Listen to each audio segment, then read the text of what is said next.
We all jumpstart the new year with our fitness resolutions, but how can we keep the momentum going and focus on our mind, body, and spirit? Staying on track, certified health coach Hillary Russo is back here on CT Style, and you are going to keep us on track. Hillary, thank you for joining us. Thank you for having me again. Happy New Year, guys. Thank you. We should start off. Did you have any resolutions this year? Oh, you know what? I didn't do the resolutions this year. I chose 2 words. I chose words for the year, and I'm doing focus and thrive. I love that. Yep. That's great. Focusing on what I want to achieve this year, and in that I will thrive. So, there you go. Yeah. There you go. And how about when it comes to, I mean, are there many goals that are set up within that? I mean, yeah, because in order to thrive, you have to have a absolutely. So in addition to working on my health coaching business, another thing is that I'm doing a sugar detox. I've mentioned that to you guys. Yeah. And that basically is just, I'm cleansing the body. I'm letting the body like find out what's working for me. I'm taking the sugar out. I haven't killed anyone yet, so that's good. Yeah. Right. And it's been about a week and a half, and I'm doing it with a community. And I'm also doing, like, I'm taking out the alcohol, I'm taking out the grains and the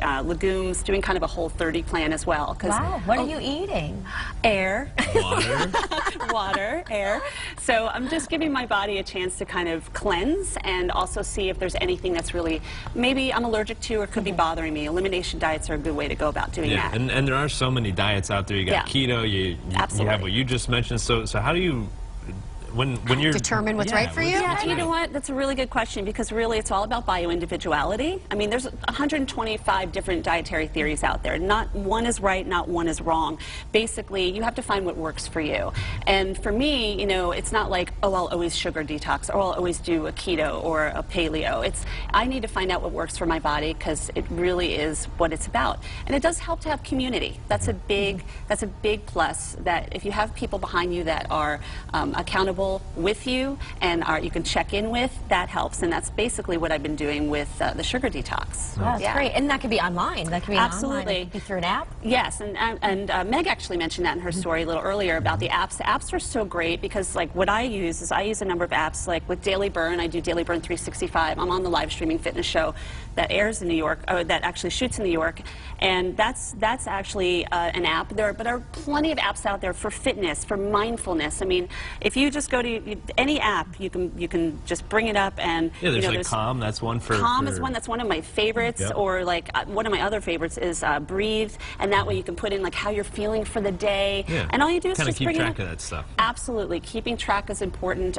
Being mindful is really important, because you need to give yourself 5 minutes a day. You know, it's better to actually meditate 5 minutes every day than 45 minutes one day a week. If you give yourself a sense of just space and calmness for 5 minutes, my it can husband make a big tries difference. to do that. Does he? I feel bad that we interrupt him in that 5 minutes always. Yeah, come on, those 5 minutes. I know. I guess it's crucial. Do it. It's just 5 minutes, and it makes a difference. It does. It just gets you clear for the day. If you do it like the minute you get up. I know there's kids and whatnot to think about too. I would just fall back asleep. So a bunch of people have been, oh, I'll just meditate when you wake up, and I'm like, how does that work? You just wake up.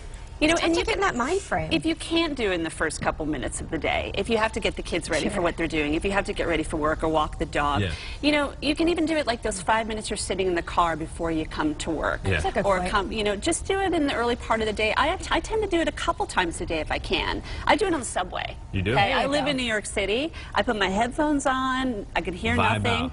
I do. I know exactly how much time it takes me to get from A to B, and you know, sometimes there's delays, so I have a little more time, and I just choose something on an app like a Breathe or Headspace or something like that. You just clear your mind. And I clear my mind, and it could be about just compassion, kindness, just clarity.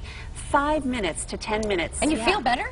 Oh my gosh, I get off the train and it's like nobody was there on it with me. Wow. Well, I should give it a try. This is our happy place. This is where we relax and hang out. Right here on the white couch on CT Style. So Hillary, we want to thank you for joining us on the show. You. And make sure that you guys at home check out Hillary online. She's all over social media, Instagram, Facebook. Everything. She's got a lot of interesting and insightful information. Holistically speaking. There you go. Try that meditation. All right.